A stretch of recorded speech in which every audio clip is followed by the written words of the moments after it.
दोस्तों तो ये है हमारे तरुण गिल भाई जो आजकल काफी ट्रेंडिंग में चल रहे हैं। और भाई का कहना है कि मैगी खाओ बॉडी बनेगी। और भाई कह रहा है वियाग्रा यूज करो as a pre workout Maggi वाली body.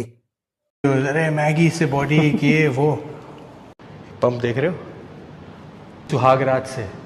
O sorry did I just say suhaag रात?